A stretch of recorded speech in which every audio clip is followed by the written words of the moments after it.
after overseeing the biggest influx of illegal migrants on record. It's not looking good, is it? I don't like clowns.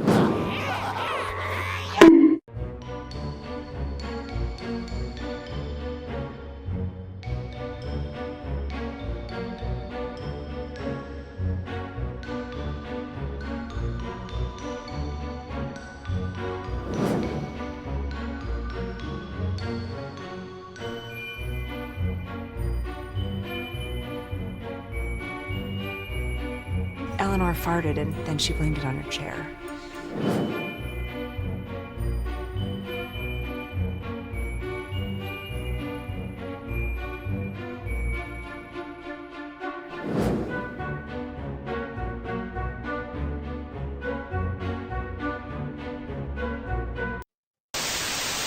It's a disease. Finally, Mr. Speaker, let me update the House on the continued legal and controlled support that we will provide for those facing conflict and persecution. We will continue to do our bit to support Ukraine, extending the Ukraine Permission Extension Scheme by a further 24 months, with further details to be set out in due course. We're also taking immediate action to rescue children who have been seriously injured in the horrendous onslaught on civilians in Gaza so they can get the health treatment they need. And the Foreign Secretary will update the House shortly on the progress to get those children out. I can confirm that the Home Office has put in place systems to issue expedited visas with biometric checks conducted prior to arrival for children and their immediate accompanying family members. And we have done the same for all the Chevening scholars and are in the process of doing so now for the next group of students from Gaza who have been awarded fully funded scholarships and places at UK universities so they can start their studies in autumn this year. And later this year, we will set out plans to establish a permanent framework for refugee students to come study in the UK so we can help more talented young people fleeing war and persecution to find a better future, alongside capped and managed ways for refugees to work here in the UK. Mr. Speaker, this government is determined to fix every aspect of the broken system we inherited and to restore the confidence of the British people. Solving problems, not exploiting them. A serious and comprehensive plan, not fantasy claims based on sums that don't add up or gimmicks that fail. Cast out permanently. The court was told Momad has lived in Britain since 2020 and remains at the converted hotel. His lawyer said he'd been attacked earlier in that night and suffers from depression and alcohol dependency because he cannot work legally. In court, he apologised. Magistrates warned that any offence in the next year could trigger punishment for both cases. Figures show that 3 hotels being used for asylum accommodation in the area have seen 116 charges against 51 residents. Local people say they feel unsafe, with some avoiding the area at night. Police and security are now a regular presence on the street. And just how is this a mutually beneficial arrangement? This case highlights growing tensions around asylum housing and how justice is applied in these situations. GB News' Alex Armstrong recently discussed the illegal migrant crisis and the proposed move to use military bases instead of hotels.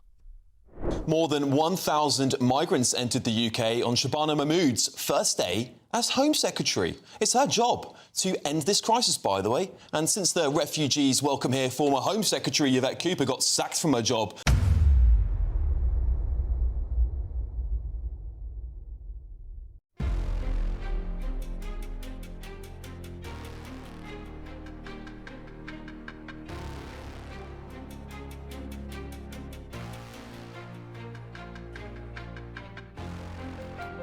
After overseeing the biggest influx of illegal migrants on record. It's not looking good, is it? That I'm responsible for this atrocity. Well, Labour's big plan is to shove migrants now into disused military bases like Napier Barracks and Wethersfield. Does that sound a little bit familiar to you all at home? Well, it should.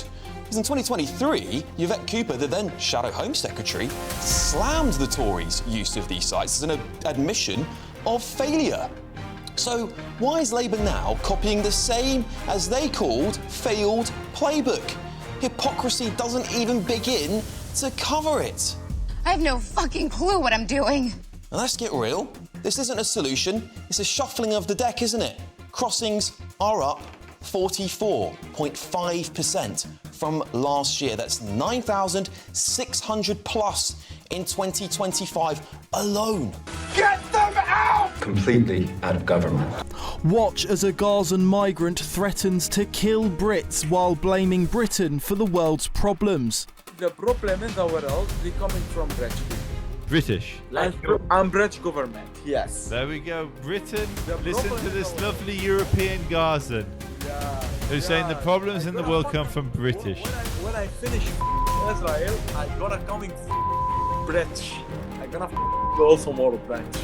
We are coming. We are Islam, you know? Despite widespread fear over the radicalisation of Gazans, Labour's Yvette Cooper announced some would be brought to Britain for medical treatment, and students would be given fully funded scholarships at British universities. The £9,535 tuition fee British students must pay each year to study will be waived for the successful Gazans at taxpayer expense. That's flat fucking insane. These janky women Are gonna get us killed. In 2023, Danish MEP Peter Kofod advised Britain not to follow Denmark's lead. I would say no, no, no. That would be completely insane. I mean, just look into the Danish statistics. It's all public. You can go to Google. You can see the numbers. It has been a completely disaster in Denmark. And I believe the politicians back then made the worst investment ever for the Danish future. Well, if you compare these group of people to the Danish citizens, you would see that they are way more criminals than the Danish population in general, first of all. But the thing is, those people were not even real refugees. I mean, when many of them were granted asylum seeking, they decided to go back to their own country to celebrate. So it's not even real refugees as we know them. So I would very much advise you to stop taking those people. It will give you problems for generations, honestly. ignore, ignore, ignore.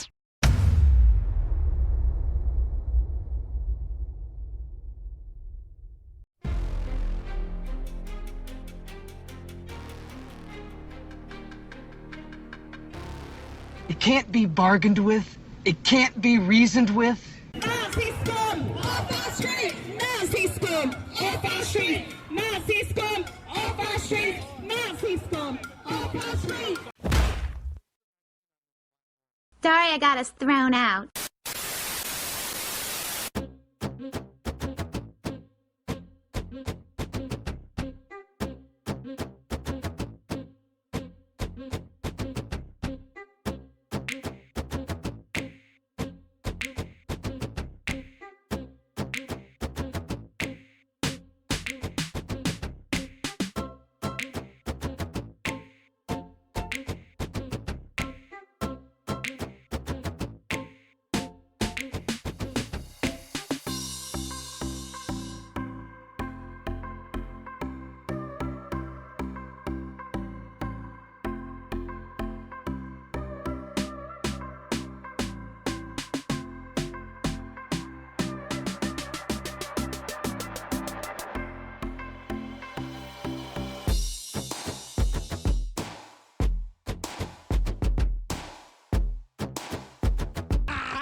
It is a messed up world.